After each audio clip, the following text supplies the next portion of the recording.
Whoa, dude, this camera is big. I can even see my keyboard down here, like I pressed this button. Ooh, I wonder what that does. That's F7. Hopefully it doesn't do anything. But hello, Boffis here! And sorry that I look a bit ugly in the hair right now, I haven't taken a shower yet. Oh Jesus, I'm starting to sound like a girl. Yeah, sorry that I don't have makeup on, that's why I look so ugly. Today I'm gonna do a special video where I rate every Geometry Dash level from worst to best. Yep. So without further ado, let's get started.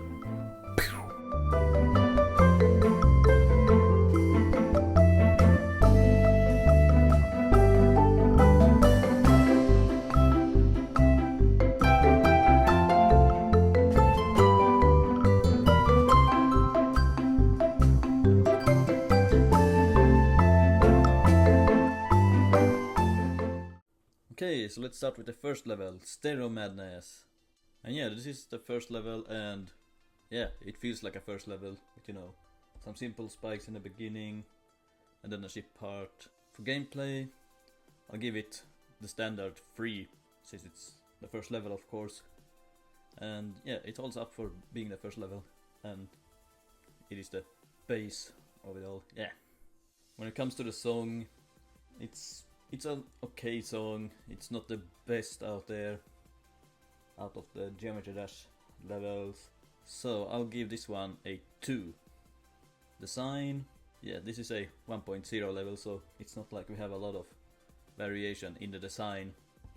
But Stereo Madness does change a lot of colors throughout the level. From blue to purple to pink to red and pink again. And yeah, it's a pretty okay design for being the first level, so I'll give it 4 points.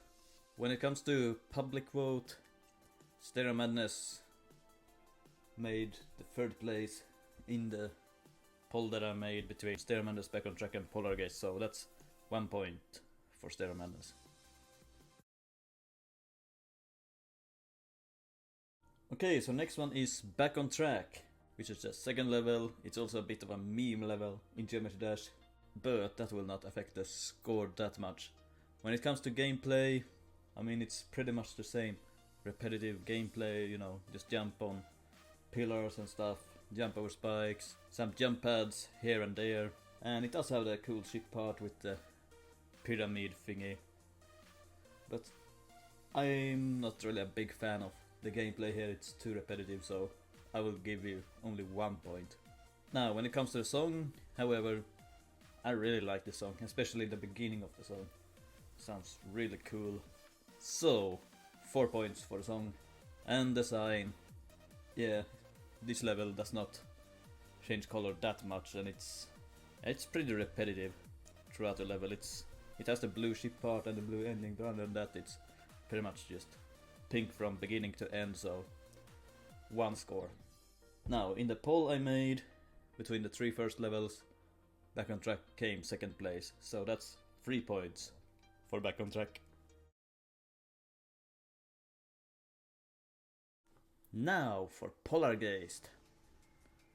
So when it comes to gameplay, it's pretty okay in this level, I would say. It does have a few pillars that you're supposed to jump up only to go down again.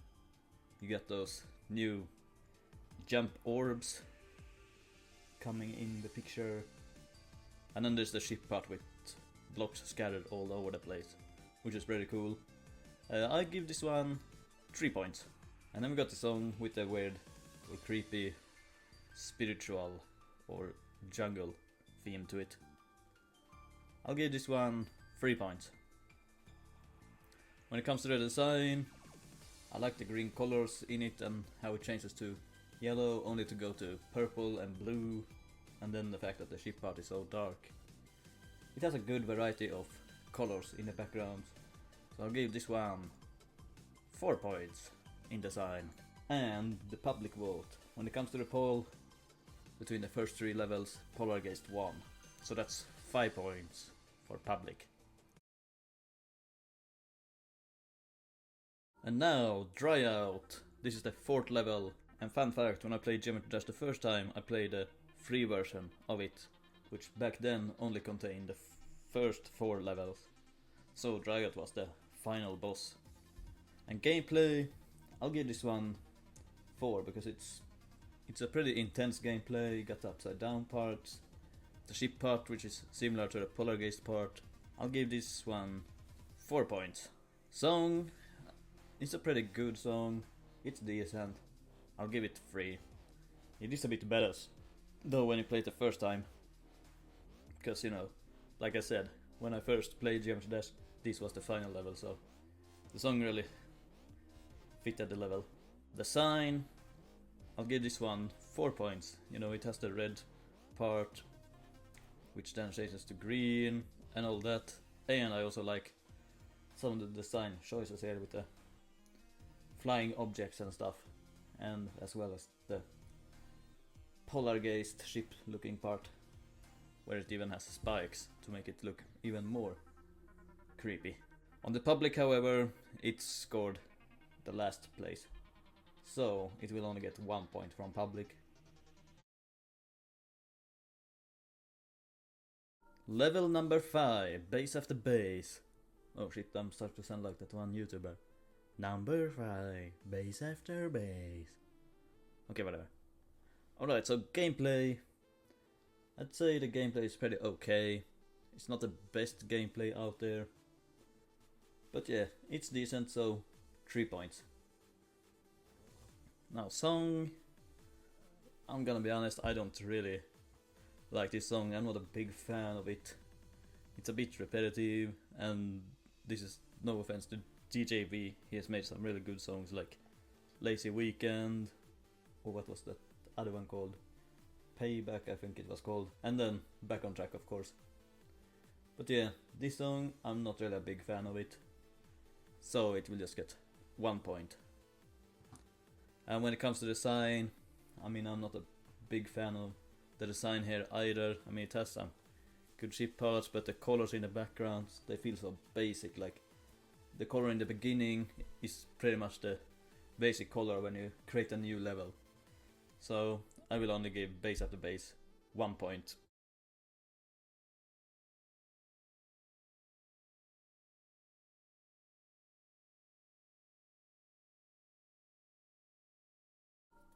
Can't Let Go.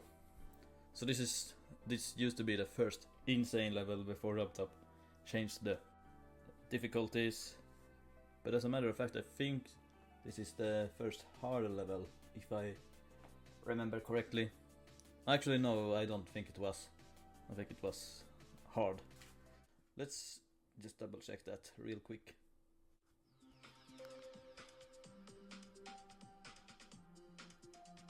Okay, never mind, it's just a hard level.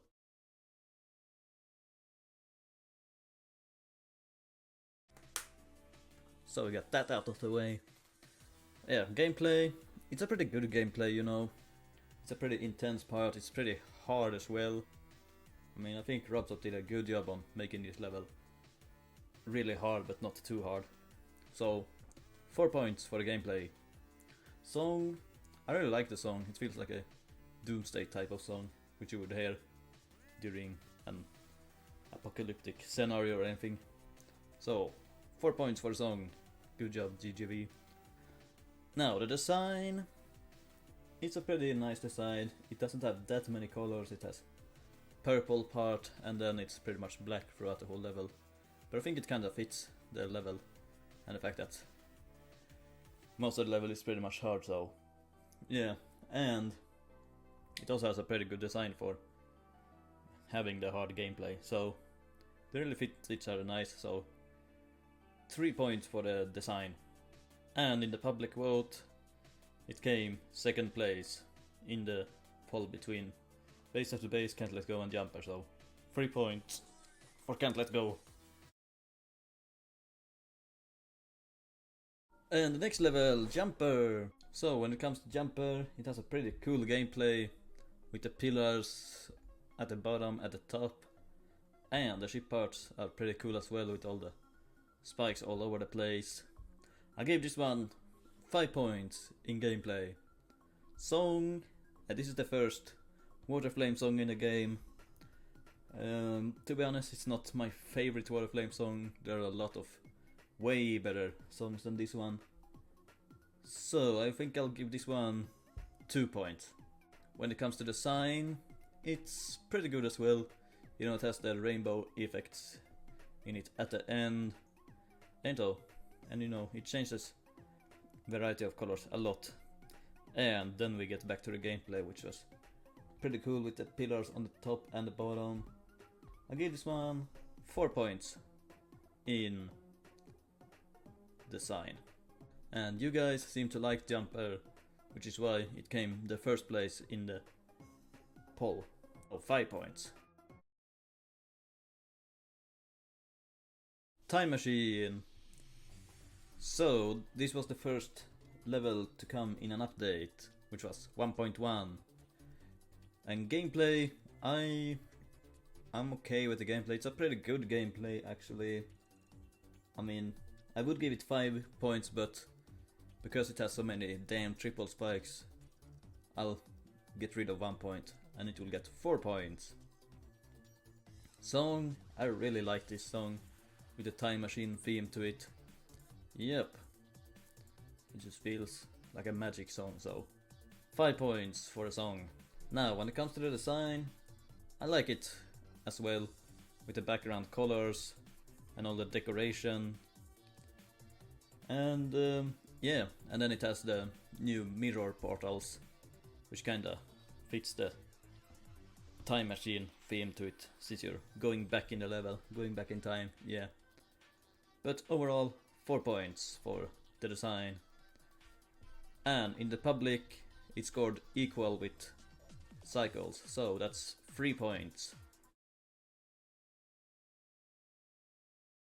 And now, Cycles. The gameplay, I really like the gameplay. It can be a bit intense the first time you play it, especially the ship part. But you know, I really like how the orbs and spikes and everything are placed. So, I'll give this one 4 points in gameplay.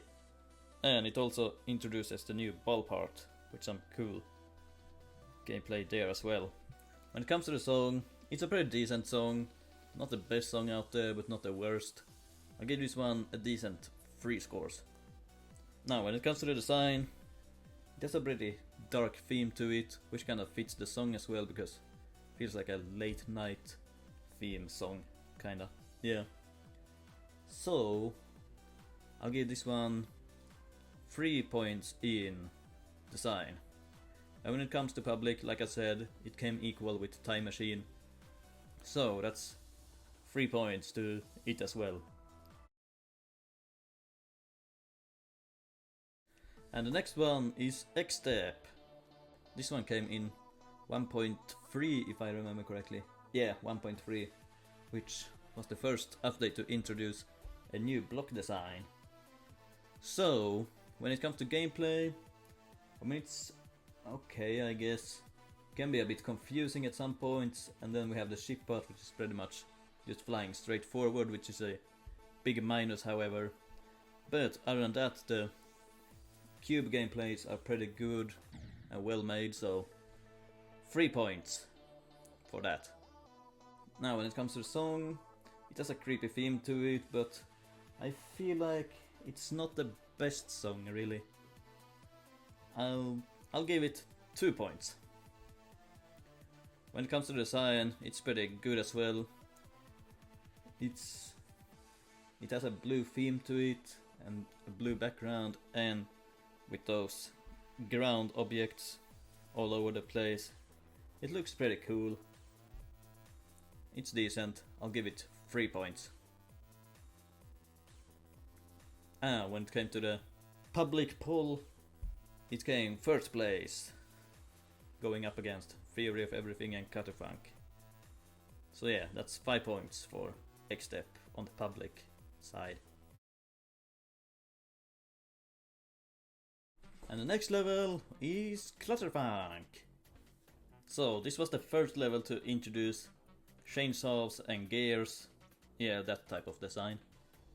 So yeah, when it comes to the gameplay, I think Robtop did a good job implementing them. and it has some intense ship parts as well. And then of course the end part, which can be pretty hard but still pretty cool. So that's 4 points for gameplay. When it comes to the song, it's a decent song, not the best song out there in my opinion. And it can be a bit repetitive if you listen to it too much. I'll give it 3 points. And design, yeah, it's pretty okay design with the new chainsaws and all that, like I said before. But it looks a lot like Xstep as well.